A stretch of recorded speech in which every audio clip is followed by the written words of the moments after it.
Unplugged in education in a pandemic, impacting more than 1.6 billion students worldwide. From kindergarten to college, new health precautions implemented to try to keep students and teachers safe from COVID. Students, educators, and experts help us examine the impact of the coronavirus on global education.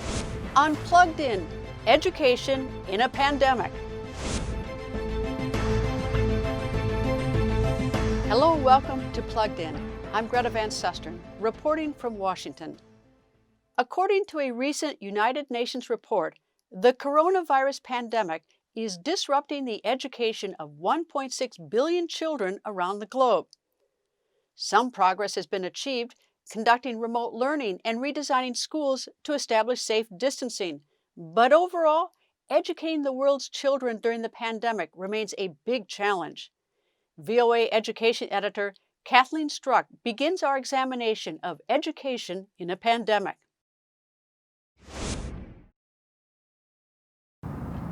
From the start of the pandemic, students became some of the carriers who seeded the coronavirus around the world as it spread across the globe from Asia.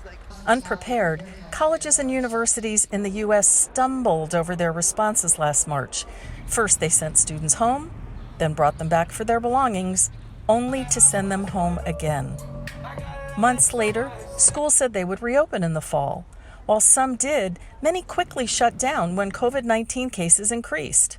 You've got dorms that are set up not for social distancing. You've got classrooms that are set up not for social distancing, et cetera. So you've got to refigure all of that. If they're going to be in a classroom, all of a sudden a classroom that used to hold 50 now holds 15 because they've all got to have a 6-foot circle around them. So having them come back has that risk. The closures have been devastating for students too. Many say online learning is lacking. Schools that had very limited online presence were transforming themselves into online education institutions. We're transferring hundreds, sometimes thousands of courses into online delivery. It was truly astonishing. And frankly, it was kind of hit and miss because schools were changing quickly. Some did better, some did worse. Students and their families balked at continuing to pay tuition and housing fees while learning remotely. Schools lost money. A lot of tuition dependent, meaning enrollment dependent institutions are really on the edge, right? They've for a long time been offering steep tuition discounts in order to lure more students to come there. Educators say the U.S. needs to take a long, hard look at where higher education is going and how it can better serve students and prepare them for the workforce. I think we need to get to a place where there's some thoughtful and creative proposals. And here's one that I would put at the top of the list: how to create incentives for colleges and universities to reduce their actual costs so that we get to a place where the tuition prices are more sustainable. Meanwhile, as the coronavirus pandemic rages, colleges and universities are left wondering when campus activity might resume. Kathleen Struck, VOA News, Washington. While schools had several months to plan strategies to hold in-person and online classes, the persistence of the virus and the physical return of students made many schools rethink their approach. Back in August, before the start of the fall semester, almost half of the nearly 1,300 higher learning institutions planned for an in-person semester.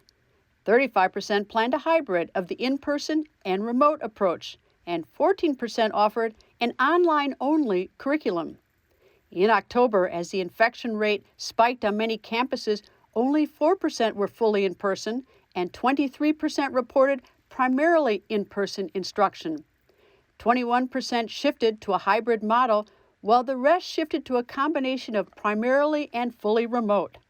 Nearly half of America's colleges and universities are now conducting remote learning, but according to the U.S. Department of Education, just 1/3 of college students had some type of online course experience prior to the pandemic. Lynn Pasquarella is president of the Association of American Colleges and Universities. We spoke earlier about the impact of the coronavirus on education. COVID has had an enormous impact on global education, not only in terms of enrollment, but the diversity on college campuses, the uncertainty, the need to pivot to online education. And with that, an unveiling of the shelter, food insecurities, and the expansiveness of the digital divide that has gotten greater as a result of this crisis. I think this is a moment of enormous opportunity for higher education to reimagine ourselves and to reinvigorate our commitment to the democratic purposes of higher education. And so we will leverage technology in new and innovative ways and partner more meaningfully with colleges and universities across the country and around the world.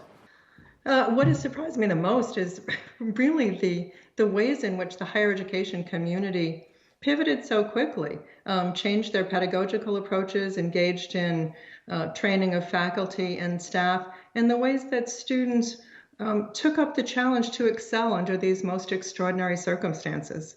Is there any substitute for on-campus education?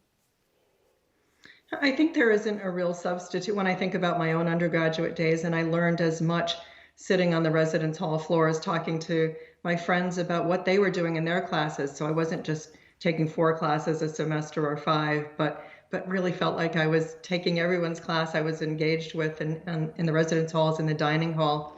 But students today are so tech savvy, and they create online communities. And so they are maybe playing a video game with 300 people in their group around the world, or connecting with old classmates through Facebook or other social media. And so there are opportunities for us to learn from the ways in which people connect. That's different from what we had in higher education a decade ago. I assume that labs are going to be a huge problem. I mean, you can take a course in history online or Zoom, but if you want to take chemistry or other lab courses, that creates a challenge that I don't know how we're going to accommodate that. It does. Many institutions are holding their lab courses or studio art courses face-to-face, but all other classes are remote. And yet there is extraordinary technology out there that helps us to conduct experiments, to engage in dissections virtually. And so, especially with virtual reality, there are new opportunities to make pedagogical changes that provide broader access for people around the world. I suppose technology makes it less bad, but I mean, is there any substitute for actually having your hands on and doing a dissection of a frog or a cadaver, whatever it's been? You know, can it ever be the same as being there doing it yourself? I think there are some good substitutions, but I think there is value in face-to-face learning, that peer interaction, grappling with unscripted problems and diverse teams. This can happen virtually, but there is something about being in a place together that can foster imagination, especially moral imagination. Do you have any sort of thought of whether the adjustment for this distance learning, whether it be by Zoom or an online course, as to who has the easier adjustment? Is it teachers or students? Oh, I think it's been a challenge for both. We've seen decreases in enrollment are dramatic this year, 16%, and 22.7% of community college attendees are not able to attend college. And so we know that there's responsibility at home that creates obstacles for people attending college, but these same responsibilities are present for professors. And so everyone's life has been upended as a result of this crisis. Are universities in this country feeling a financial pinch? They are on a number of levels. It's a lack of the capacity to do fundraising, to hold big events, to hold football games and fundraisers, booster events that go along with that, but also engaging with alumni around the world. And state support has decreased in the United States for public colleges and universities. And so all of this is coming together to have a profound impact on higher education, which is one reason in the US why there's such a call for increased funding under a new CARES Act. Do you see any universities or colleges going bankrupt because there's so much money involved in even housing students, food service, and security, so much on a campus? But are we going to see universities here in this country go bankrupt? We've seen a few already. Many are small liberal arts, faith-based institutions, but those that serve the underserved are most at risk. And so if you look at HBCUs, Latino serving institutions, tribal colleges, their students already have such great financial aid needs, and now to have to provide computers to the students to be able to have access to courses, to deal with the food and shelter insecurities that so many of their students experience, especially if they can't live on campus, has led to a breaking point for some of these colleges and universities at the moment when we need them the most.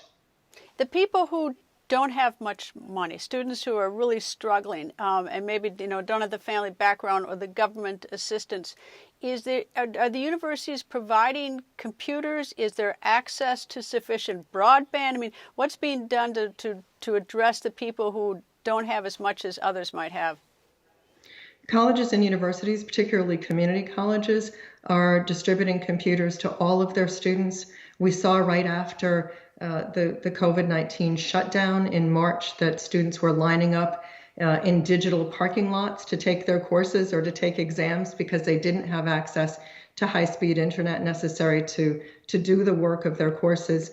And so now colleges and universities are paying increased attention to these needs as we look toward the spring semester. If you were someone from a country not the United States and you couldn't get a visa for whatever reason to travel here to go to school, is that now you can go to school? I mean, there's going to be no visa impediment. You can do it all online or by Zoom.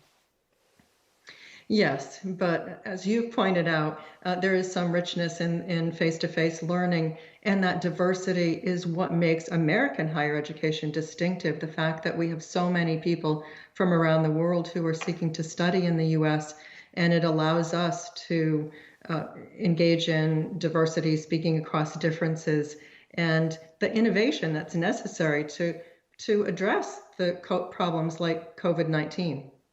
What about the testing, the entrance exams? A lot of these schools rely on the ACT, SAT, law school has LSAT. They all have entrance exams so they can try to figure out which is the best fit student for what university. What happens to those exams? They've been suspended for 1 or 2 years in many cases, even among the Ivy League institutions in the U.S., and others are rethinking their approach. We know that the California state system has said we're not going to use SATs and ACTs any longer. Moving away from standardized measures is critically important at this moment of racial reckoning in America as higher education takes responsibility for the ways in which we've been complicit in perpetuating hierarchies of human value. Thank you very much for joining me. No, it was really my pleasure. Thank you. According to a recent UN report, more than 370 million children in 195 countries were impacted by the loss of health and nutrition services during the first months of the pandemic. In the United States, many parents have been unable to find alternative solutions for childcare services.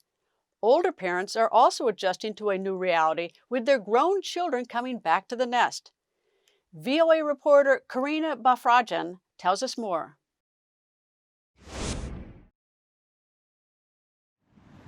The grown children of writer and columnist Mary Dell Harrington are living at home these days. When the pandemic hit, both her son and daughter decided to leave New York and stay with their parents in a large house in Georgia. You know, we've all gone down the sort of COVID learning curve where we've sort of figured out how to coexist. It's made me more appreciative toward my children and the closeness that we have.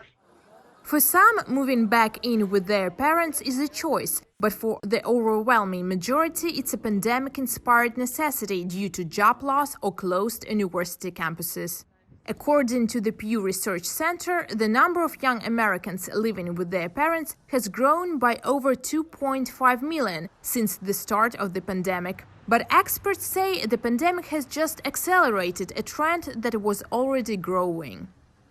And so now that people marry later, they stay in education longer, they have cohabiting relationships that may end after a while, they have jobs that are short-term jobs. It takes longer to get a job that is a long-term job than it used to. And you put all those things together, and it makes sense that more of them would be living with their parents or moving back home with their parents. 23-year-old Yaroslava Zonova moved to the United States from Russia in 2017. She has been living with her parents since then. She says she earns enough to afford her own place, but believes it's easier to get through tough times surrounded by family. It's not that we just live together as a family. My mom and I are also colleagues. We work at the same school and prepare for classes together. When the quarantine started, and it was the happiest time for me, we started making art together and started our own project. It has been common in the US for children to start living separately from their parents after they go to college. But for the last 6 months, 22-year-old Fletcher Lowe has lived with his big family. I think that sometimes we stigmatize like living with your parents. I think sometimes we paint with this brush of like that being like a failure. And I really don't think it is, because oftentimes we just, no matter how hard we work, we're victims of our circumstance. Like, it's like take my case, for instance, I was able to, had a job after graduation, and then I just couldn't because, there was a global pandemic. The trend is true among all ethnic groups, and it's hard to tell now whether that will change after the pandemic is finally over. Karina Befredjian for VOA News, Washington. Millions of parents, students, and teachers are showing resilience and resourcefulness in the face of an unprecedented disruption brought on by the pandemic.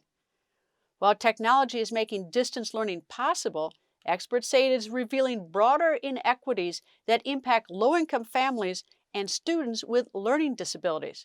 John Katzman is the co-founder of the Princeton Review, one of the top college admission services groups. For nearly 40 years, he has created and led education technology companies. We spoke about the benefits and challenges of remote learning and how digital technology is reshaping higher education. Online higher ed has been growing pretty steadily for the past decade. Of adult learners and people going to graduate school, we were up to about 35% of students studying completely online. Obviously, with the pandemic, that's gone to 100%. Post-pandemic, it'll probably be over 50 right from the get-go. I think we're in a whole new path. COVID is an accelerant to changes that were happening anyway. Generally, when we build a program with a university, we'll double its size, we'll triple its size. The number of students studying online is a little larger than the number of students studying on campus, but very few of them have any real appetite to 10x the number of students they see on campus. So at faculty, do they seem to, they're satisfied doing this online teaching? Look, there are online courses, and there are courses that have been thrown into Zoom, and they're different. So if you and I were to take a course you were teaching and bring it online, it would take about 100 hours of our time.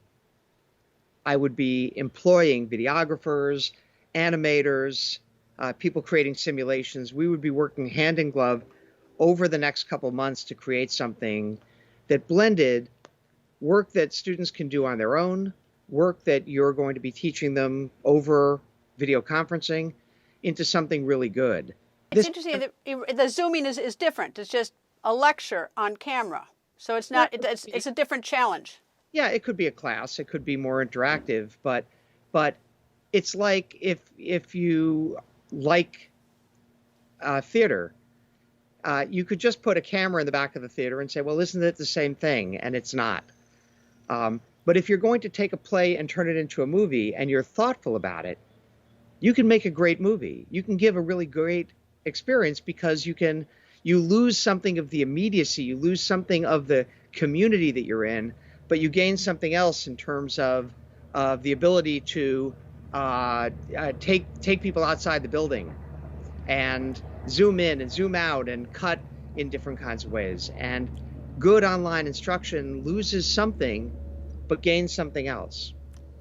Do you see it as disruptive to the economy, or I mean these universities, because they have lots of them have dormitories, they have food service, they have people who are medical people providing medical services. I mean, if more and more people are online or taking courses by Zoom post-vaccine, that it's going to be, is it not going to be rather rude financial awakening for many universities? This is very difficult. Number one, usually about 5% of freshmen at elite schools decide to defer and not to come this year. This year, it's closer to 15%. So all of a sudden, you've got a substantial number of seats on campus, of beds on campus unfilled, and that's a financial hit to a lot of schools. Second, the students who are on campus, they're on, they're off. You've got to protect people. You've got to protect your faculty and administrators.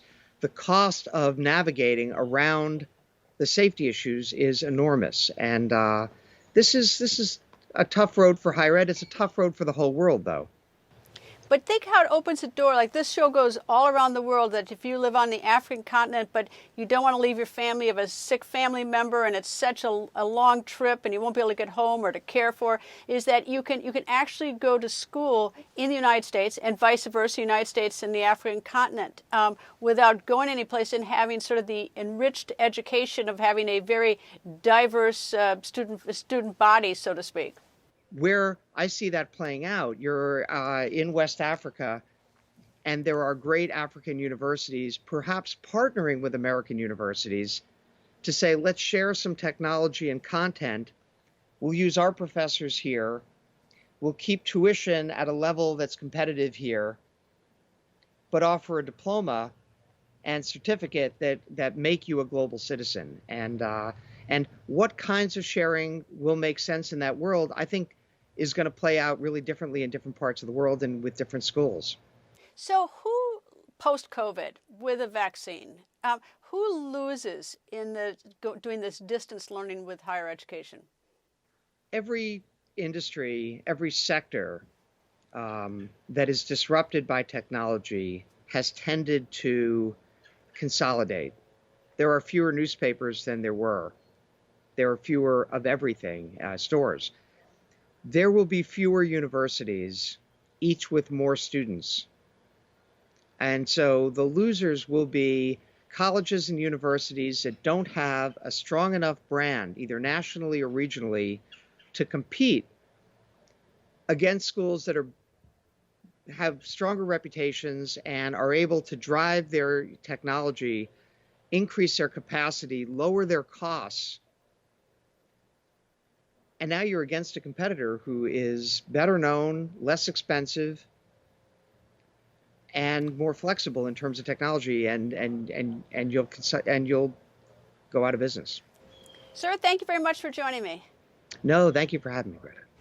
The United Nations says 40% of the poorest countries are failing to support at-risk students during the pandemic. In Uganda, new broadcast channels have been created to help fill that gap. VOA's Halima Athmani tells us about the challenges parents face in this new reality.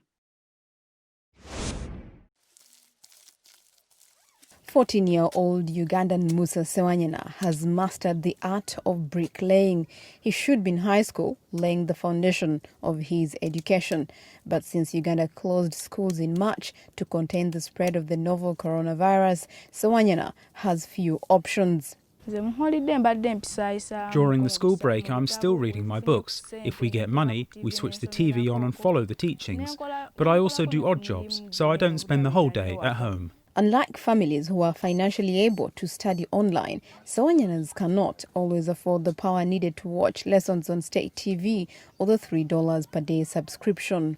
His mother, Naiga Rashida, says the past 5 months have been difficult with her 3 children at home. I don't have electricity. I had even bought them a new television set, knowing they would use it to study. But there are times when even the solar battery doesn't charge and the television goes off. Uganda vowed to buy televisions and radios for poor communities with school children, but has yet to act. A $150 million July World Bank grant is expected to soon help provide learning materials for students nationwide. But some Ugandan education authorities say the damage is already done, including from school properties that were sold off or sitting vacant. The chairs, the walls, some of them were eaten by ants. So by the time we reopen schools, we may need now to replenish, to buy another set of furniture. And that again goes with it. But that said, the loss of jobs for our teachers and losing property, but even losing our learners. We are worried the sensible percentage may not come back to school. Education charity groups like Uwezo, which means capability in Kiswahili, says COVID-19 has caused both a health and education crisis. When schools eventually reopen, says Uwezo Executive Director Mary Goreti Nakavugo, children will have to make up for lost time. The starting point would be to try and give a simple assessment to understand the level at which each of these kids is.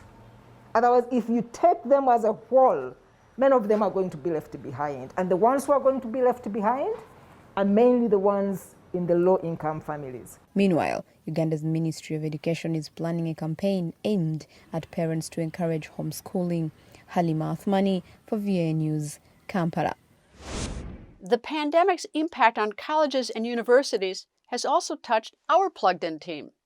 Our two interns who are pursuing bachelor's and master's degrees in international relations, politics, and business have had to navigate learning and living at college in the era of COVID-19. We asked them about their experience. Hello, my name is Arjun Ramachandran and I'm currently in my third year at Carnegie Mellon University. Going into the semester, no one really knew what would happen with the pandemic, how schools would handle bringing students back to campus. It was all really in disarray throughout the summer. Even going into the semester, my parents were really worried, as I'm sure all parents were. This semester, I'm doing a program in DC, so along with working at Voice of America and on the Plugged In team, I'm taking classes on CMU's DC campus. Our program is quite small, only about 14 people, so we're able to have in-person classes this semester. And the school has taken an abundance of caution by mandating social distancing, mask wearing, and even deep cleaning the classroom every single night. Although we have not had any COVID cases so far, there are several contingencies plans in place to make sure, in case there is a case, it doesn't impact the rest of the program or impact the faculty and the students. Although we may not be getting the full DC experience this semester, such as going to the Kennedy Center for concerts or going to the Smithsonian, being here during an election season and working at VOA and on the Plugged In team, who have some of the most amazing people I've met, these experiences are something I'll always cherish and I'll never forget. Hi, my name is Cassie Passantino, and I am currently a graduate student at the Catholic University of America in the Master's of Science in Business program. My program is a cohort, so 37 of us actually take all of our classes together. So we've just been meeting in an auditorium, 2 seats apart, 2 rows apart, 6 feet on all sides. We wear masks, we have plexiglass between us and our professors, just to keep us and everybody else safe. In addition to school right now, I am also completing an internship with Voice of America's Plugged In. And I think that's been the biggest change in how I'm used to doing internships. Though we have gotten a pretty good system going of how we've been doing work, getting the show on the air, even remote, it's definitely a little bit sad to know that I will never actually meet in person, or at least not in the foreseeable future, the teammates that I have been working with. At the end of the day, we've been so grateful, and I've been so grateful to be able to take classes in person and to not have to do another semester of Zoom university. And I feel like most of my classmates have been feeling the same way, despite all the bumps in the road and things not going and the semester not looking exactly how we expected it to. Still being able to make the best of it, get the most out of our education, be with our professors in person, be with each other in person, and be able to have the best grad experience possible despite these very crazy times and despite all of the changes that have been going on. That's all the time we have for now. Thank you to my guests, Lynn Pascarella and John Katzman.